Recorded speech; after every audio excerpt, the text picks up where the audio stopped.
You wanted the best. You've got the best podcast. The hottest podcast in the world.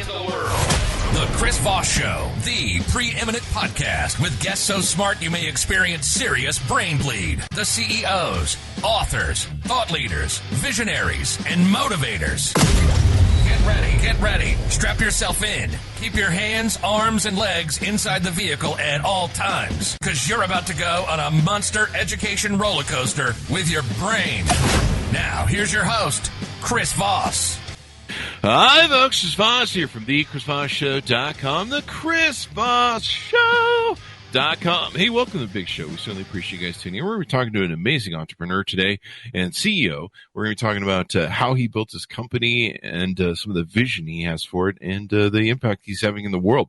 But in the meantime, as always, refer the show to your family, friends, and relatives. Put your arm around them. Send them an email. Say, you need to subscribe to the Chris Voss Show, because the Chris Voss Show is the family that loves you but doesn't judge you. At least not as harshly as your mom does. Now go clean your room. Anyway, guys, thanks for being here. YouTube.com/Chris Voss. Goodreads.com/Chris Voss. Go see the big 130,000 group on LinkedIn. The LinkedIn newsletter, which we're always punching out on weekdays. That's always fun to read. There's always great profiles of brilliant leaders and, of course, book authors on the show there. Today we have another amazing CEO on the show. They just keep coming. I don't know where. We just put them in the Google machine and out spits the CEOs from the Google machine. That doesn't sound like a good looks. But this one was not spitted, but he appeared. Let's put it that way. Oh, we just improv the ramble every time. So you just never know what's going to come out, but it's usually funny. And if it's not funny, it's not funny, but then that's sometimes funny. Anyway, Mike Vandemaele, founder and CEO of Pro Services, is on the show with us today. He started his company in 1987. I graduated high school in 1987 in Portage, Michigan. Did I say that right? Is it Portage? It's Portage, yep. There you go. Do I have to say it with an accent, a Michigander accent? I don't even know what that would be, but it sounded good. He began his career as a pipe fitter and built the company from the ground up and provides skilled trades and maintenance technician solutions to manufacturing customers across the country. Welcome to the show, Mike. How are you? Great. How are you? Yeah, Mike. Doing great. Can you calm down just a little bit, though? You're bringing too much energy to the show. Do what? There you go. It's wonderful to have you all the way from Portage, Michigan. You might be the first guest. You might be the first guest who's called in from there. So there you go. But we're glad to have you on the show. Give us your .com so people can find you on the interwebs, please, sir. Prosatwork.com. Prosatwork.com. And let's talk about you and your company. You've been around for a long time. Like I said, you started the company when I graduated, the year after I graduated high school. Yeah, it seems like a long time ago now. You know. It feels like a long time ago, believe me. But, it's still very interesting and still love what we do. So, because I'm 100. I don't know about you, but I feel like something. I'm going on 55 next year in a few months, so I'm feeling it. Baby. Oh, thanks. Well, it's good to know. Does it get better? It does. It gets better with age, just like wine. There you go. Well, I hope so. Every time I sneeze, my skeleton falls out of my body, so I have to put it back and all that good stuff. So give us an overview of your company, what you guys do and how you do it, please. Yeah, the company, I worked as a plumber, pipe fitter, welder went to a UA apprenticeship program to learn that right out of high school, and worked for a few contractors for about 10 years. Mm-hmm. And just wasn't really loving the way we were working for the clients. Mm-hmm. I felt like the client wasn't necessarily getting the biggest value for the dollars they were spending, quite simply. Mm-hmm. So I just thought one day, well, heck, I might as well just go into business for myself. There you go. There you go. And what does your company do specifically? The company was founded and started on process piping. So industrial plants like the pulp and paper industry, the pharmaceutical industry, the brewery industry, food and beverage industry. We specialized in process piping for their various processes in their plants. Awesome. So anywhere from installation to maintenance or, shutdowns, whatever it took. And this is sort of blue collar work that's necessary. Like, it's never going to get replaced by, computers and Silicon Valley, I suppose. Yeah, I've got a big vision, but I don't see it ever being replaced by computers or robots. Yeah. And there's still, we've had a lot of blue collar CEOs on, and it's becoming a really high paid, specialized skill trade where there's fewer and fewer people that are doing it, but it's incredibly valuable. It's not going to go away anytime soon. You have to lay a foundation to this country that's based in blue collar to be able to build white collar on top of it. I agree. Mm-hmm. It's one of the biggest crises I feel like we have in our country today is the shortage of skilled trades and maintenance technicians. Yeah, and the pay is good too. The pay is very good. Yeah, I see people that are like, oh, I don't want to go into blue collar. I'm going to go work at McDonald's. I'm like, have you seen the pay that's over there? Like, they get paid really well. And it seems to me like the more people don't realize that, the more, it's a skill that's always going to be and it's out there. So tell us about your mission, your vision for the company and what you guys are trying to do. Well, the mission and vision for the company is just to provide the best skilled trades and maintenance technician services we can for the industry. And do you guys just do the local area? Are you guys nationwide? Oh, we're nationwide on the maintenance technician services. We have maintenance technicians working in 24, 25 different states today. Oh, nice. In various industries. Now, what's the difference between what's skilled maintenance work? Is that for maintaining things? What's the terminology for the foundation there? My terminology, whether it's correct or not, is I feel like a skilled trades person is an individual that's gone through a very specific trade apprenticeship program and becomes a professional in an individual trade with some knowledge of others. Mm-hmm. They can build things, they can repair things, they can do high-end maintenance on things. And then the maintenance technician business started about 10 years ago. Mm-hmm. It seemed like the customers we had were continuously wanting to take some of our skilled trades guys and put them into their maintenance teams. Mm-hmm. So, I could see the shortage of skilled trades people as it was. And then with the industrial maintenance, people wanted to use our guys in their maintenance team. Number one, it wasn't the best fit for them using an individual skilled trades guy in the maintenance team, and the individual skilled trades guy didn't really want to be in a maintenance team. Mm-hmm. So it was kind of a Band-Aid. So that's when I started thinking about what's the future look like for what are we going to do for maintenance technicians in the future. Oh, yeah.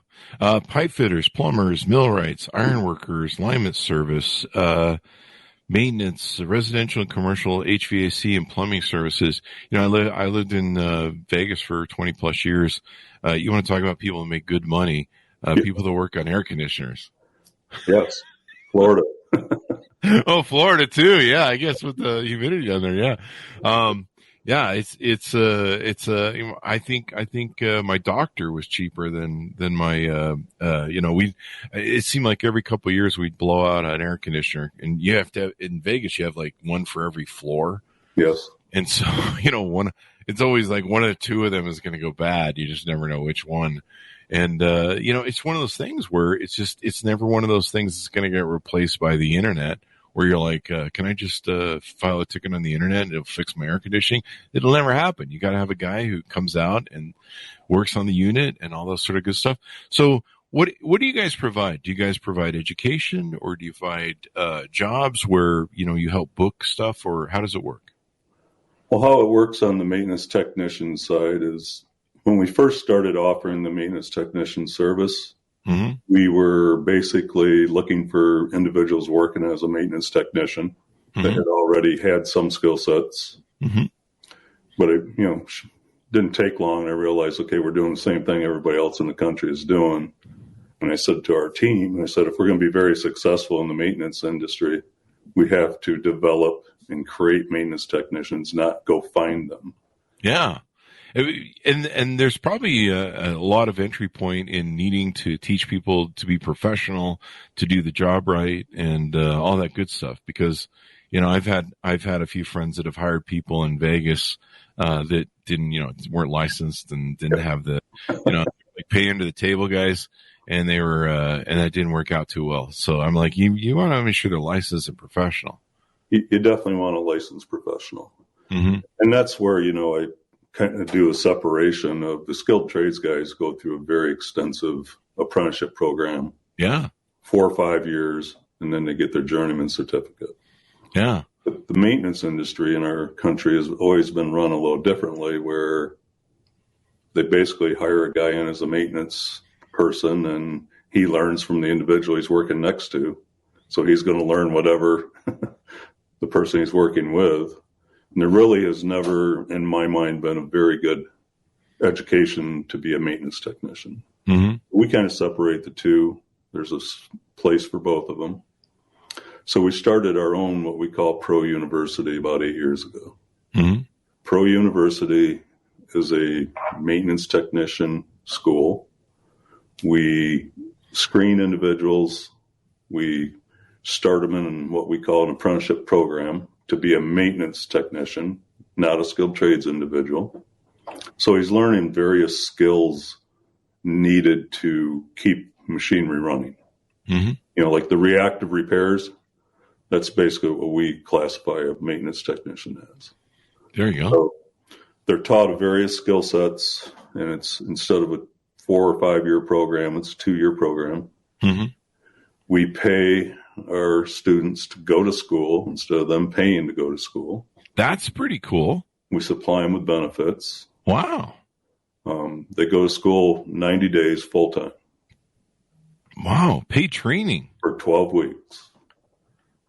That is awesome. I mean, if you've seen what college costs, yes. And then the amount of pay that I have a couple granddaughters going to college, so I know exactly what it costs. Yeah. And then the pay, like, there's so many people that go to college and they pay like hundreds of thousands of dollars, and they come out and they've earned degrees that qualify for jobs that make them like $30,000 a year.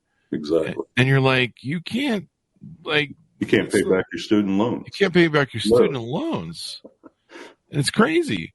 And so people can apply with you guys to do a maintenance apprenticeship, mechanic work, and they get paid training. That's pretty darn good deal. They get paid to go to school, 40 hours a week, health benefits, and then after 90 days, guaranteed job placement. Wow. And this is the sort of thing where we've had lots of authors on the show that have talked about this and done studies with it. And in Europe, they're much better at their school system, where they kind of find and identify what you're good at early on. And some people are very tactile. They're very kinetic. They're good at working with things. Like if you try and explain something to me, to teach me something, my brain will go, ugh. But if you put it in my hands and I get to play with it and toy with it and really kinetically grasp it, I can do it. If you show me how to do it, I can do it. But if you're trying to explain it to me, I'm just like, ooh. And, many people are just that way. That's the way they are. And they're really good with their hands. Like I see people on like TikTok and stuff that are like just amazing artisans of being able to build or work on stuff or, whatever they do. They're just so damn good at it. And there's people that excel at that in our industries. There are. And, it's, like you said, I think one of the, a couple things, like a lot of the vocational classes were taken out of our high schools years ago. Yeah. You don't hear very many people telling their kids when they graduate high school, well, go into a trade. They tell them to go to college. And there's some people that's not for it. Like my nephew's that way. He's not into college. He's not into all the book learning. And he's good at being a people person. He's good at selling. And so a lot of people, need to realize that, maybe there's, people can work in the trades. The money's good. Holy crap. The money's very good. I mean, it's not going away anytime soon. What about unions? I mean, there's still a lot of unions running around for these sort of industries, right? A lot of unions, yeah. All our Yeah. skilled trades individuals are union, Mm-hmm. and the maintenance technicians can be union or non-union depending on the plant and the environment that's currently in the plants. Yeah. And so what is the number here I've got from you guys? 600,000 industrial maintenance technicians are in the U.S. with the average age 70% over 55. So we need more young people coming into this industry then. We need a lot more young people coming into the industry. Mm-hmm. I like to say to people, where would we be in our country if we don't have industrial manufacturing? Yeah. I think we've seen some of that through COVID, the supply chain issues that we're all having. Oh, yeah. I mean, they were saying that one of the top jobs that young people want nowadays is TikTok influencer. And last time I checked, that doesn't pay very well. We put videos on TikTok, and we're still waiting for our first check. Yeah. People need to realize that there's a real future. I mean, my friends that work in the union trades, they get paid when they get laid off. They've got great health benefits.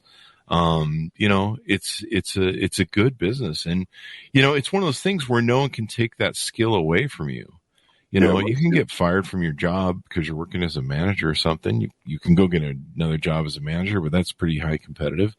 But once you have that skill, it can't be taken away from you. No, it's yours forever.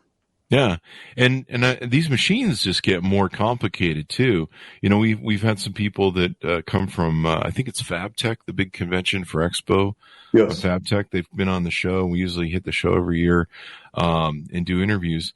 And these guys get paid a ton of money. I mean, even like small robotics and stuff. And it's because it's so specialized. And you like you mentioned, you have to go for years for training and learning the business. It's not something you can just like learn overnight. Like I can figure out some stuff to learn overnight, but this is stuff that you really have to know and understand stuff. And I've been at a loss sometimes with some of the things where I'm like, how come my air conditioner isn't working? The guy takes it apart and he's explaining it to me, and I'm just like, I don't know, this is why I pay you a whole ton of money. Whole ton of money. There you go. So paid wages and benefits to go to school, guaranteed job placement after the first 90 days. You guys really have this down to a business. Is it in every state that this is available or in certain states? The Pro University currently is only in Portage, Michigan. Okay. So the first 90 days they have to come here. Okay. But then the rest of their curriculum is online. Okay. And it is Department of Labor certified. It's, to our knowledge, the only Department of Labor certified maintenance technician program in the country. That's pretty awesome. And so they can go back to wherever they are in the U.S. to utilize the skills? Wherever they want to go, we'll place them. We have, like I say, we're working in 24, 26 different states today as technicians. Now, is there a dormitory where I can party at, like most colleges? No, sort of... there's no party. No partying. Well, no that's party, better. Serious right. stuff, and we really screen these people looking for the elite. There you go. We like to consider it like the Blue Angels. There you go. Blue Angels of maintenance. Well, hence the title of your company, Pro Services, right? Yes. I mean, you do want professional people in the business. Like I said, I had some friends that have had homework done that weren't licensed, and I was like, wait, you went and used someone who's licensed, and they probably don't have insurance either. Probably not. So, and you're gonna let them work on your home? That's not gonna end. Go, oh, you don't know, Chris. And then later you're gonna call, and you're just like, yeah, that was a really bad idea, and we have a mess on our hands. We're out a ton of money. And I'm like, yeah, that's why you always hire professionals, especially for the insurance part. Yes. Well, that was part of my vision as well. Like they say, sometimes my mission, when people ask me what it is, I'm like, I want to change the way maintenance is performed in America. Because I feel like so many occupations, we have professionals. We go to an oral surgeon, we go to a heart surgeon. Yeah. A nurse has to go to school for how many years and get a certificate to be a nurse bedside, a dental hygienist. And sometimes in some of the conversations with CEOs or plant managers, I'm like, well, when we're talking about their maintenance issues and their downtimes trending the wrong way, I'm like, well, who do you or your wife go to get your hair cut? Like, what's that got to do with the maintenance issues in my plant? And I'm like, well, the person you and your wife are probably going to get your haircuts at least gone through some kind of an educational class, got a certificate to say they can do that. Mm-hmm. But yet you'll hire an individual off the street, put them out in your plant to work on a multi-million-dollar asset, and you just expect them to keep that machine running at the maximum amount of time. There's something wrong with that equation in my mind. Yeah, I mean, you if you got to go to the doctor, you can go to the alleyway doctor. I mean, you can if you want, but your appendix probably is not going to end up, whatever, taken out, right? Yeah. I wouldn't advise it. No. Bringing professionalism to that occupation is my mission and goal. Mm-hmm. And this is a business that will just, as businesses grow, I mean, you've got manufacturing lines that need to be maintained, all sorts of different things to build stuff, manufacture, whether it's, everybody needs this stuff. When the heating and air plumbing goes out, or the plumbing goes out, or you need to build stuff, to make stuff, this is the ground floor of what needs to be done. And it's not going away anytime soon, No. It's not a sort of thing, and it's very skilled. And it's interesting to me that more people don't want to get into it because it's a great college alternative. The entry point is much lower cost wise than going to college. Yes. And it sounds like too, you can get your feet on the ground sooner than going to, college for 4 years. You can get your feet on the ground, start earning money quicker. Yeah, that's the intent of our entire program, is to make these individuals, they're drinking through a 4-inch fire hose in that first 90 days to learn as much as they can. So immediately day one, when they're in a plant working in a maintenance team, they're making some kind of an impact day one.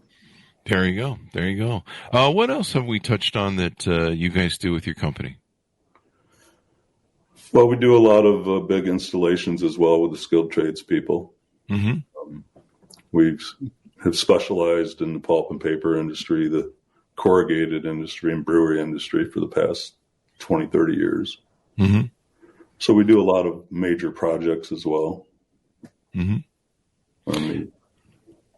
And just basically helping people get good at this stuff. And what is there an ongoing relationship people have with you after you place them at jobs? Do they have any ongoing training, or can they keep coming back to you for job placement? Well, there's ongoing training, but mm-hmm. I kind of like to phrase it as working as a maintenance technician in the industry for an end user. You have a job. That is your job. That's where your job's going to be. The education's not great. Mm-hmm. You got to learn a lot on their own. But I like to say, going to work for a professional organization, that's the service they provide, it becomes a career for them. Mm-hmm. They can go through the curriculum and become a Tech 1. They can advance to a Tech 2 with further education. They can go to a Tech 3. They can go into maintenance management, maintenance planning. They have a career, mm-hmm. It's what they want to do.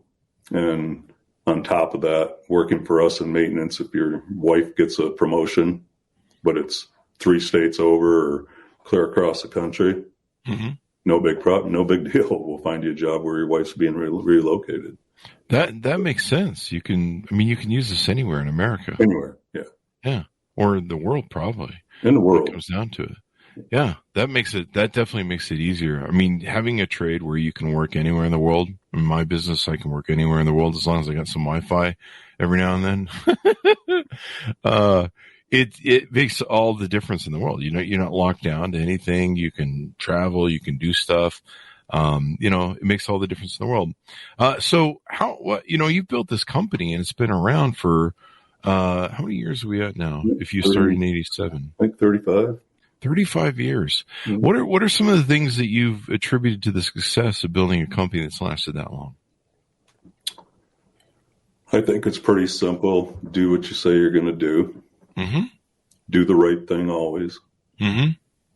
deliver value. I always tell my people, we have to provide a value beyond the service of what we're doing. Because anybody can provide the service, like you said. There's a zillion people out there. Some may be licensed, some maybe not. But make sure we're delivering a value. It's like the most value we can give them for their dollar versus the littlest value we can give them for the dollar. Is what our goal is. And contributing is a big deal to you too, as well. Yeah, we consider ourselves a team member when we go to work, whether we're skilled trades or maintenance technicians. We're part of that team. We're part of an extension of that organization's team to maximize the output of the manufacturing process.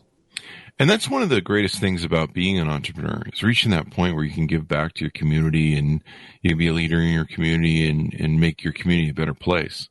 I mean, it's just more rewarding. It is. Yeah.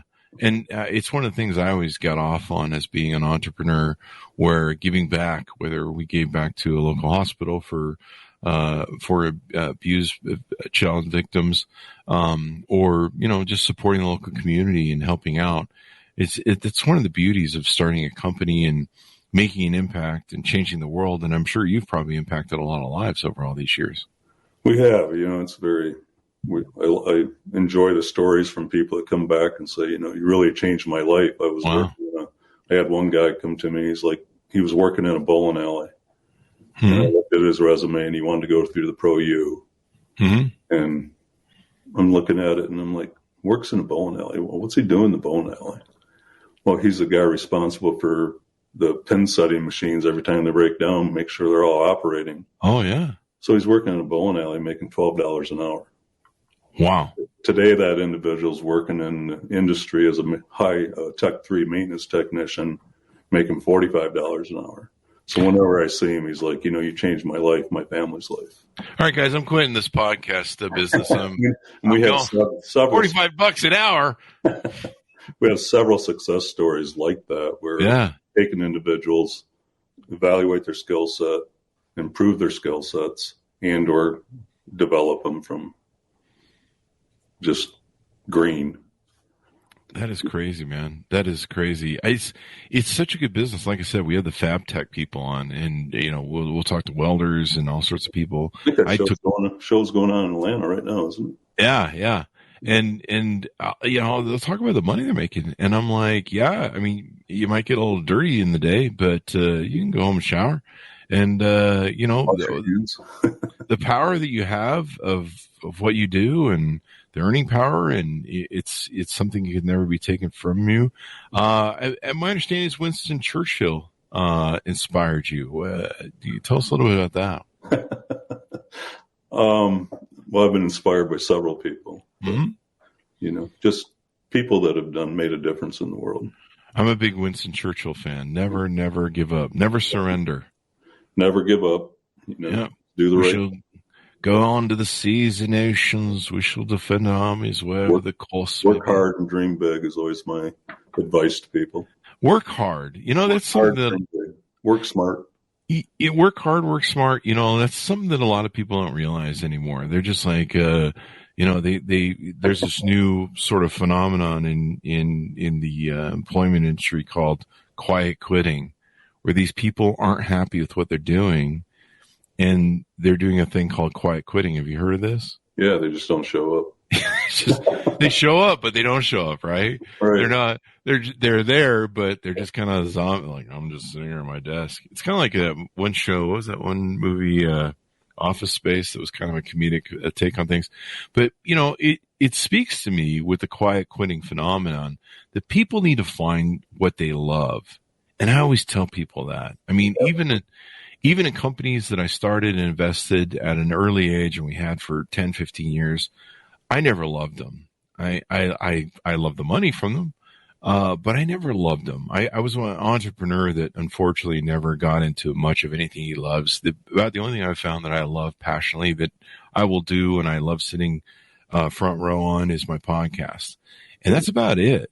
About everything I've ever owned, and I've made millions at companies. I still didn't love them. I go to work and go, I hate this shit. I hate this company. I hate what it does. I hate working for it every day. The only reason I'm here is to kick ass as a CEO and be innovative, make money. Yeah. And so these people need to realize that, you can make a lot of money and still be very unhappy. And I might have quit a few of them, actually. I don't know. I think I wasn't allowed to as CEO, but I felt like I wanted to. And so people need to find something they love, something they're passionate about. And I've known a lot of people that have gone into white collar business and they haven't loved it. And they've gone into craftsman trades or some sort of kinetic trade with their hands. And they're just brilliant at it. Yeah. One of my friends was a comedian who did stand-up comedy, and he's now making these opal jewelries, and he's kicking butt at it. And he does like there's all the stuff you got to do, like soldering, but he loves it, and he's good at it. And I'm like, you went from comedy to working with your hands? Like, holy crap. And so a lot of these quiet quitting people, they really need to just go find what their passion is, what they love. And it may not be working with your mind. It may be working with your hands and your mind. Yeah. You can work with both. Yeah. But no, I feel fortunate. I still love what we do. I love what we deliver to our customers and helping them be better at what they do. Sounds like it makes all the difference. Loving what you do. And you've been doing it for as long as you have. Yeah. I plan on at least another 10 years. So. There you go. I'm going to be doing what Warren Buffett says. I'll retire 7 years after I die. So I'll just be on the podcast as a zombie. They'll just prop me up like what was that Weekend at Bernie's movie? Yeah. And they'll just put me on the show and probably inject me with a whole ton of coffee and kickstart me. That's pretty much what they do every morning over here at the show anyway. Well, it's been wonderful to have you on, Mike. Anything we want to touch on or tease out before we go? No, it's just, like I say, my passion is to change the way maintenance is performed in America. I want to bring professionalism to the maintenance occupation because I really believe with a professional skilled trades individuals and a professional maintenance technician, we can really make a major difference in this country. And it sounds like good advice, too, for parents who are looking at their school kids. I mean, certainly if I was a parent looking at a college bill, I'd be like, well, let's figure out what this kid's good at. Yeah, before we spend all that money. Before you spend all that money. It's the money, it's the time. It takes a lot of time, and then, paying back these loans. I mean, I know people that are close to my age, about 50, they'll announce on Facebook, they're like, I just paid off my student loan. I'm like, oh my God, you're my age. And, we did mortgages for 20 years with one of my companies, and I would see people that would come in that would be doctors, and they're getting paid like, $250, $400 a year, but they're paying like $100 a year in their school loans. Yes. And by the time I would balance out all their debts and stuff, they would be almost minimum wage. Yeah. And I'd be like, holy crap, you're a doctor. I know lawyers that are, up to their neck in debt. And you're like, your quality of life for the next 10 years, isn't that great? Even though you're a doctor or a lawyer, because you're servicing these loans. And then, a lot of people don't end up happy in whatever they're doing. So it was a good point you brought up. You got to do something you love doing. You do. It makes all the difference when you show up for work. I get to sit front row with some of those brilliant minds, the coolest people like yourself. We have the greatest journalists on the show. We have people that spend 10,000 hours, or you've spent hundreds of thousands of hours, lifetime. But people have spent so much time on the show, and I get to sit front row with them. A lot of them are people we see on TV, and they just get like a 3-minute blurb on TV, and I get to ask the great questions that I'm like, well, I didn't get any of my questions answered there. I get to do it. And I just love it. It's like a front row seat to learning. I'd probably have a better college education doing this than I do anything else. And so doing something you love makes all the difference. When you wake up in the morning, you're like, I'm going to go to work today. You're not just like, oh God, this thing again. And I've been there, and I've owned the company. Yeah. I'm the boss, and I'm just like, oh, this thing again. I don't want to do this. I hate this. I love being a CEO. I love being the guy who kicks ass and innovates and the guy who makes things work. But other than that, there were some things that I'm just like, I really hate this industry. Like, I really don't. Sometimes I'd be like, yeah, vice president, you babysit that thing every day. I don't want to deal with that thing. Anyway, in college is great, but I really believe there's a lot of individuals that go to college that really don't want to go to college. There are. People just go, well, what do you do now? Oh, go to college. I don't know. My dad said go to college. It's a line from Fight Club. Find what you love. Find what you're passionate about. Make a difference. Explore some things too. Try some different things on in life. So I tell young people, especially with like internships and stuff, try some things in life. See what kind of fits you. Because the worst thing you can do is go 20 years just miserable. And then you wake up one day at 40 and go, I really hate this. I don't want to do this anymore. This is a bad choice. Pick your game early and get it on. So, well, thank you very much, Mike, for being on the show. Very insightful and very inspiring work as an entrepreneur. I've done like 27 different corporations. You've done one. I clearly messed up somewhere in what I was doing. Well, my intentions were to go into the apprenticeship at 17 years old after high school and get my journeyman card. Then my intention was to go to school to become an attorney. Ended up, I just loved what we were doing. There you go. Yeah, now you charge attorneys a whole lot of money to fix their plumbing and their HVAC. Yeah, our rates are getting just as high as theirs. There you go. Well, great story to have you on, man. Give me your .com so people can find you on the interwebs one more time. Prosatwork.com. There you go. Guys, be sure to check him out. You can find him on the website. I highly recommend, like I say, you've seen our Fab Tech shows and some of the blue collar. We've had plenty of blue collar folks that are making a lot of money in blue collar work. It's sad that in this country we've kind of had this sort of attitude where, in China they have people that want to be astronauts and engineers still. And that's what made this country great was engineers. And now we have less engineers than any other country in the world. And they actually come here and they learn to be engineers and they go to their countries and do the thing. We need to have more skilled workers to build the foundation of this country that helps make it great. And it makes all the difference in the world. So if you're a parent out there, check it out. If you're looking for a job or trying to find your place in the world, don't quiet quit. Go find something you love. And believe me, it make all the difference in the world. Thanks so much for tuning in. Go to youtube.com/Chris Voss. Go to all of our LinkedIn properties. Lots of stuff going on there. All the Facebook groups you can find on Facebook as well. Thanks for tuning in. Be good to each other. Stay safe. We'll see you guys next time. That should have us out, Mike.